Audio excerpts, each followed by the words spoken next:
Hi everyone, welcome. I hope you're having a great start to the weekend. It's Saturday, beautiful sunny day here on the Sunshine Coast. So I hope it is wherever you're tuning into from as well. So I'm Lena Redman, I'm the founder of the Resilience Revolution, and today I just wanted to get on here and go live to have a chat with you about how to prioritise your well-being. Hi Tony, welcome. And the first thing I wanted to say about this is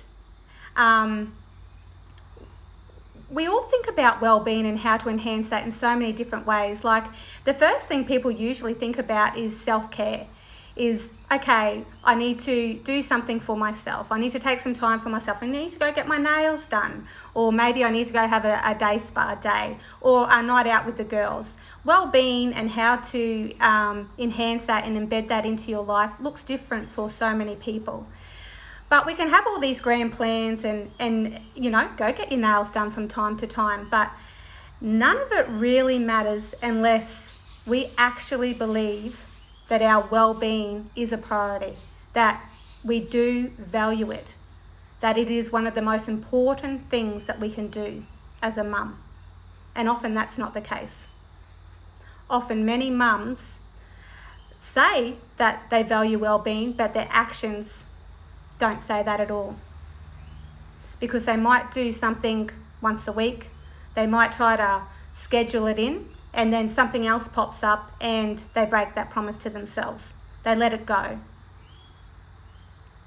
So thinking about what well-being means to you, I know that I've actually, thought I'm just gonna have some time out, my husband's home, I'm gonna run off and get a pedicure.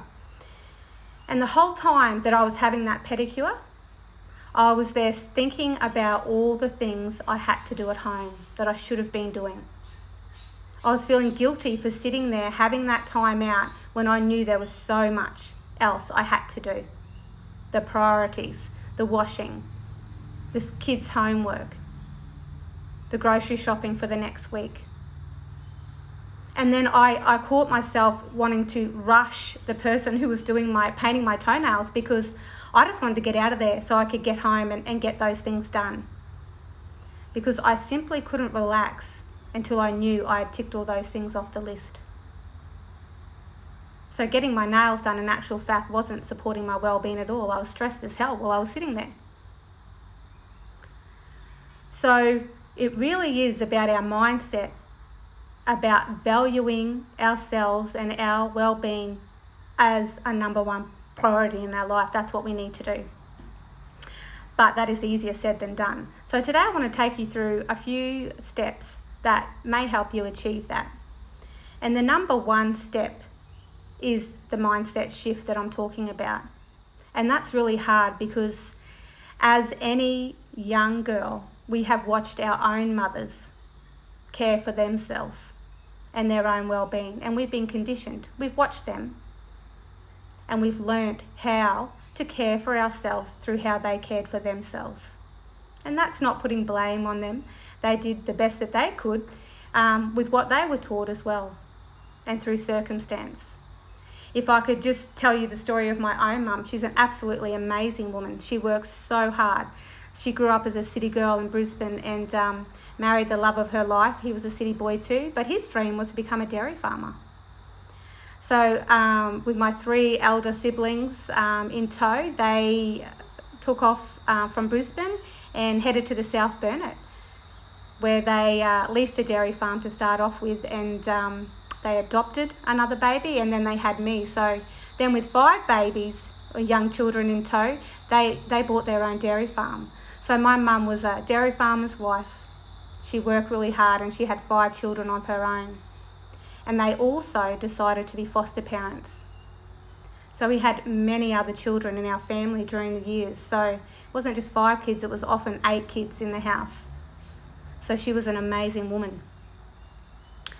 She made sure that we had absolutely everything we needed. We were fed, we were very well cared for and loved. But what I watched my mum do year after year was self-sacrifice. I watched her not look after her own well-being at times. Yeah, she'd do a few things. She'd sit down and have a wine at the end of a day, and have a chat with Dad at the end of the day while he was having a beer. There were some nice rituals that they actually had that they embedded over the years, but there was a lot of self-sacrifice, a lot of neglecting her own needs. And I learnt that from her. I learnt that that's what motherhood must mean. This is what you do. This is just what you do. And I certainly, when I started my journey as motherhood, that's exactly what I did. I put my children's needs above everything else. They were my number one priority. I put their needs above my husband's, my own, anything. And that's just not a healthy way to live your life. And so shifting that mindset can take some time. It can take a lot of time to uncondition some of the things that we've been conditioned with, but it can be done. I think that the first way that we can actually do that is to understand the value of doing that. So when I now think about, oh, Lena, you're not really setting a good example here, is I think about where do I want my girls to be? I have two girls, a 10-year-old and a 6-year-old. And when I think about them as mums, if they choose to be one when they're older, but even as just female women as adults, what do I want their life to look like? And I want them to be fully functioning human beings who are confident in who they are, confident in what they can do, who are resilient, who know that when they face a struggle, they're going to meet it head on and they're going to be able to get through it. They're going to be able to bounce back.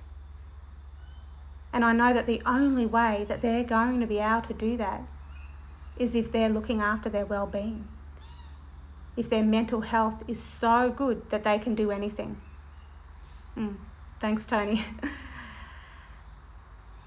My girls aren't going to learn how to do that if I'm not modelling it to them right now, here, today, and every day. I need to show them that mum needs to take out time for herself. Mum has needs, and mum actually needs those needs met as well. Just as much as theirs are important, so are mine. So that means that they will come to value looking after themselves without feeling guilty, without the pressure. So many times I go to do things for myself and I second guess it because I'm thinking, oh, that's selfish. Or what will people think if I say that I'm doing that? I'll give you an example. I remember when I was first had Ruby, and that was 10 years ago now, I was a full-time working mum. Guidance counsellor, I had a busy job. And I didn't want every weekend to be one where I cleaned the house all day Saturday and got everything ready and only had one day a week where I got to spend with my newborn baby. That's not what I wanted. So I employed a cleaner for 2 hours a fortnight. Didn't cost me much. But it was a big deal. I liked cleaning my house. I actually don't mind cleaning, so it wasn't about that. It's just that I wanted to give some time to raising my own child and enjoying that process and being there for her. But when I did that, I got some pretty interesting feedback from other people. Oh, I can't afford that. Oh, I wish I could do that, with some of the comments I got. And it made me feel guilty. It made me feel like I'm questioning, oh, so I'm meant to be working full time, I'm meant to be being the best mum I can be and supporting the emotional needs of my daughter, I'm meant to be the best wife I can be, and I'm also meant to clean my own house. And then I went, stuff it. I'm just going to do what I need to do so that I can have my needs met and my family's. Because what I knew is, in my time of being a guidance counsellor and speaking with other mums all the time in my role, is that the number one thing that children need more than anything else for their own mental health and well-being is for their mum to be thriving, is for their mum to be doing really well. And their dad also, if there's any dads listening. But their mum needs to be doing well in life. Yeah. Looking after her own well-being, not being stressed all the time, not feeling anxious all the time, but looking after our own well-being. That's what they need. And so over the time, I started prioritising my mental health and well-being so much more. And my mindset shifted a lot. And hence how I'm able to do the things that I do today. If that wasn't the case, I just wouldn't be able to sustain everything I'm doing right now. which is working full-time, running a business, being a mum, being a friend, being a wife, all of those things that I'm able to do. Now, that doesn't mean that I do them successfully every day, but I do my best. The next step really is to think about all the stories we tell ourselves. That can really stop us in our tracks. It's like, I don't have enough time. It's not that important. I'll put it off till next week, and breaking all those promises to ourselves. I don't have enough money for that. There's so many things we can do that don't cost money that can enhance our well-being. There's so many things in our day that we can take away, and I'm going to get to that in a minute, that will give us more time to look after our own well-being. So when we start shifting our mindset and really valuing the importance of looking after ourselves and our well-being, making that a priority in our day, then we need to teach our family to value it. We need to teach our husbands, our partners, and our kids how to value our well-being. And that can take a bit of time.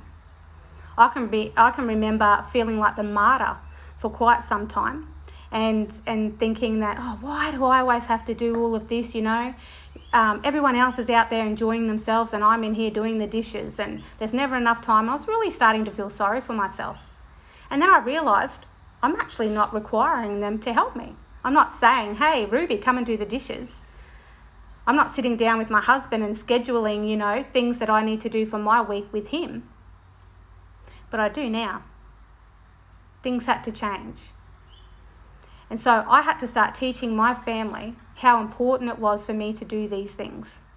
So I use the example of when a few years back, I really became consistent with one thing, and that was exercise, because I knew that if I could just have 30 minutes a day, I did tell myself I didn't have time. It's amazing how I found time. If I had 30 minutes a day, that one thing would cause a ripple effect in the other areas of my life, and it has. It absolutely has. So that's become my non-negotiable. I exercise nearly every day for 30 minutes. And my children were asleep, and I really didn't want to exercise in the afternoons or at night time, so I knew that if I was going to get it in, it was going to have to be around 5 o'clock in the morning, and I didn't want to wake the kids up, so I had to find a way of doing that. And so I just got on YouTube, I found a HIIT workout that was intensive, and I did a 20-minute workout in the mornings while the kids were asleep. Now, if those children woke up, they'd probably want to cuddle for me. And I so bad love those morning cuddles, right? And part of me wanted to stop what I was doing and give them a cuddle when I saw them wake up in the morning. But I had to sit down and say to them, if you wake up in the morning and I'm doing that exercise, can you just sit on the lounge and turn the TV on until I finish, and then I'll give you a cuddle. Now, don't get me wrong, it took a couple of times. There was times where they'd have an argument, they'd both be up and they'd be fighting over what they were going to watch on TV, and I'd have to stop what I was doing. And gee, I got resentful. I really wanted them to understand that 20 minutes, if that was the only 20 minutes that mum got for the day for herself, that it was that important that they weren't allowed to interrupt me, unless they were dying, of course. I did say, if you really need me, you can interrupt me, of course. But I needed them to understand that. I needed to teach them that. And so it took a bit of practice, and they tried it on a few times. But now, when I'm up in the mornings and they wake up, they know that they just go and turn the TV on and sit quietly watching TV until I hop off the treadmill or I finish with that HIIT workout that I'm doing. And they know how important. And what we've actually got to now is that if they find me still in bed, or I haven't done my exercise, they're like, Mum, you haven't done your exercise. Quick, go do your exercise. It'll make you feel so much better, Mum. And they actually encourage me to do it, because they've seen over these years, how important that is and how awesome it makes me feel when I do that. They've noticed the difference. So now they value that, and I've taught them that. And you can do the same. The same with my husband. They always say, there's that saying, happy wife, happy life, right? My husband sees just how much happier I am and how better I can sustain my energy during the day and during, big weeks at work when I'm getting up in the morning and doing that exercise. So he encourages it too. he will do what he needs to do with the kids when he's home so that I can have that time. So we need to teach our partners, our kids, to value our well-being, because there's actually a benefit, a huge benefit for them in doing so. The next step is to actually choose some things, not big grand things. I think sometimes we make it way bigger and harder than it needs to be, but to choose some things that can actually make a difference. And they might just be little things. That's certainly all I've done. I haven't done any big grand things to get my life where I have it right now, which is in a pretty good space most of the time. Little things that I did were that exercise in the morning. It's chai time. So chai time, for those who don't know me too well, is in the afternoon. It's my treat. It stops me from eating junk during the day because I know I'm going to have that sweet little treat, that chai latte, in the afternoon. And I save that for when I get home, when I know I want to go eat everything in the fridge. And I take myself outside where I can see all the trees, listen to the birds, and I have some chai time. And the girls again know that that's my time.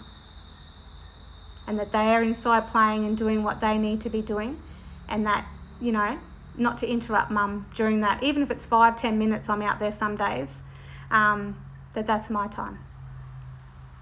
The other things that I do is that I'll just listen to some music while I'm doing those most mundane tasks, like washing the dishes or, hanging out the washing, that I've got the headphones in and I'm cranking up a banger, and it just makes it so much easier to do that. Or I'm listening to a podcast about shifting your mindset, and I love listening to podcasts, so that I'm actually doing something productive as well as doing those chores that I absolutely hate. All of those things really help. But it is about the small things that you can do and choosing just a couple of them. If you choose too many things and have grand plans, often it becomes overwhelming and we don't do anything. We procrastinate and give up too easily. So when we choose small things to add, to embed into our daily routine, we've got a better chance of actually achieving that over time. The next step is to stop kidding yourself and telling yourself you're too busy to do them. I could easily wake up in the morning every morning and have an excuse about why I cannot exercise in the morning. That would be really simple for me to do. I'm too buggered. I did it yesterday. I don't have time. I've got an early meeting. One day this week just gone, I literally did have an early meeting, and I didn't have much time. So I got on there for 15 minutes and I just cranked it up a bit more. I just ran a bit more and made that 15 minutes really count. The excuses and stories we tell ourselves will get in the way of us actually embedding those small things into our routine. There are so many things too that you are doing that are actually impacting negatively on your well-being. So how about you get rid of them to make way for the things that would actually enhance your well-being? How amazing would that be? You get rid of the things you don't actually want to be doing, like people pleasing, doing things that you say yes to that you actually wish you had said no, scrolling on your phone. I'd like to say that I don't do that. I do that sometimes. I will catch myself out scrolling on my phone for way too long, just to procrastinate what I know needs to be done. And then I've got to go do those chores I don't want to do, and that does leave me no time left for myself. And so you have to get real with yourself and go, gee, there's a lot of time during the day. If I sat back and looked at what I actually wasted my time doing, I'd have plenty of time for my well-being. Plenty. And taking out those things that actually are not enhancing your well-being will be amazing. You would have hours in a day. Literally hours in a day. Think about all the time you spend procrastinating, thinking about doing the thing that you know is good for you. Convincing yourself. Don't give the brain a second. There's some research out there that says it only takes 5 seconds for the brain to convince you not to do something. So in the morning when I hear the alarm, I don't lay in bed. I don't roll over and give my husband a cuddle. Nope. He might like to think that he's going to get one, and he hates it when I say, no, I've got to get out of bed straight away, because if I don't, my brain will convince me not to go do that exercise. So I just get straight up. I've got the gear ready at the end of my bed and I get it on and I go. Otherwise, I'm just not going to do it. So be really real with yourself and know that there's plenty of time. If something's your number one priority, you will find time for it. If you find time for your kids every day, you can find time for you every day. And that's a necessity. The next step is actually making those things, finding the time, choosing the things, and then making those things a non-negotiable. Welcome to the people who have joined me. Lily, Louise, Ollie. Non-negotiable means that no matter what happens in the day, that thing's got to happen. Now, don't get me wrong, there might be days where literally it can't happen. But when you think about it and you put it on a big scheme of the scale of things, I've had a vomiting bug before as a mum, numerous times, but I still had to get out of bed and feed my kids. I still had to make sure that they were supervised and cared for, especially when my husband wasn't home. So if I can do that while having a vomiting bug, there's not too many excuses that will take me out of not being able to do things for myself in a day. And those things actually only feel like hard things for a little while, by the way. So when I first started exercising, using that as an example again, it was hard work. But now it actually isn't as hard. It's not a big deal anymore. It's actually something I look forward to, but I wouldn't have known that if I hadn't remained consistent with it and made that a non-negotiable in my day. So it's about getting the mindset for that and setting yourself up for success. And what that looks like, as I mentioned, is that I have my exercise gear at the end of my bed. The shoes are laid out, the exercise gear is laid out. I've got my headphones and my phone ready to go. I don't have to go searching for anything at 5:15 in the morning when I wake up. It's all laid out there, ready to go. So I have no excuses. The last step with any of this, if you do these things randomly, once a week, once a month, whatever it is you choose to do, mindfulness, yoga, meditation, drinking 8 glasses of water, eating great food that makes you feel good, whatever those things are. And for now, I would suggest 3. I would choose 3 things that you're going to do to embed into your everyday practice, everyday routines. Finding the time for them, removing other things so you do have time for them. Making them non-negotiable in your mind because you know how good they're going to make you feel. And then being consistent. If you do them every now and then, there'll be some benefit for sure. Something's better than nothing. But if you really want bang for your buck or your time, be consistent to get the most effect. Daily things are going to get you where you want to be a lot quicker. I think that's what we all want. We want to get there a lot quicker. And so that's up to you. It's about doing those things day in and day out. And that if you do have a day, and I used to be like this many years ago, if I fell off the bandwagon and didn't, broke promises to myself one day, I would make that count for months and months. I'd give up. And then I'd feel so horrible and bad for myself and, oh my gosh, spiral down. And it'd be so much harder again, starting from scratch a few months later and trying again. I don't do that anymore. If there's a day I can't exercise, I don't beat myself up about it. I just go, oh well, try again tomorrow.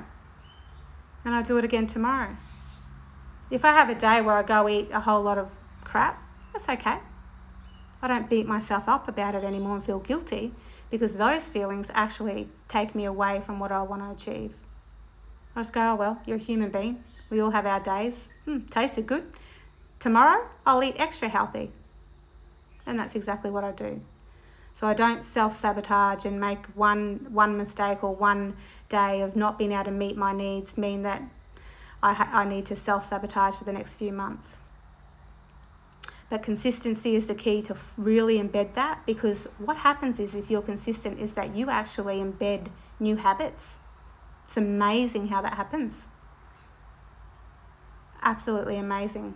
Seems so easy to create negative habits in our lives, and we've all got those. I still have habits that I wish I could shed, and I'll work on them, but one at a time. But I've created some really good habits for myself now. And it shows. What it does is those few little changes I made, teaching my family how important it is that my needs and my well-being is a priority, embedding those few little changes into my daily routine, it's caused this ripple effect in all the other areas of my life. I feel so much more productive at work. I'm able to run this business. I've got so much more time in the day. You know, when I wasn't looking after my well-being, I'd want to be in bed at 8:30 at night. I had no energy. And now I can stay up as long as I need to. Not all the time, don't get me wrong. Sleep's important too. But it's amazing the ripple effect it took on in many other areas of my life just by making those small changes. It all starts with your mindset though. You've got to believe that your well-being is a priority as much as anyone else's in your family, actually above anyone else's in your family. Because when you can do that, you're there to support the well-being of your children. You're able to. And you're able to do it with grace and joy and actually enjoy life. And that's what it's about. I don't want my kids to always see me struggling and to think that that's what life is about. I can remember my youngest Gracie going, gee, it must be hard to be a mum. I said, yeah, it can be sometimes. Absolutely, it can be. I want them to understand the reality of life. It's not all sunshine and rainbows. That's the whole thing with the resilience revolution, is that we actually embrace the struggles of life and understand that they're normal and that we walk towards them. We don't run away from them, because that's how we build resilience when we go through those tough things in life. The only way that we can do that, get through those tough times in life, is if we are looking after ourselves. So I really encourage you to take on board some of the things that I've discussed today and enhance your own well-being. If you've liked some of the things I've talked about today, I consider you to check out the Revolutionise Your Life and Thrive workshop that I'm running for mums on the Sunshine Coast in 2 weeks' time. It's on Sunday, the 14th of March. And this workshop will really go a bit deeper into some of the areas that I've talked about today and how you can embed your well-being as a daily practice and really create a thriving life for yourself, because when you're thriving, so is the rest of your family. I'm just wondering that anyone who's joining me right now has any questions for me while I'm on here. If you do, just put it in the comments below and I'll be happy to answer your questions.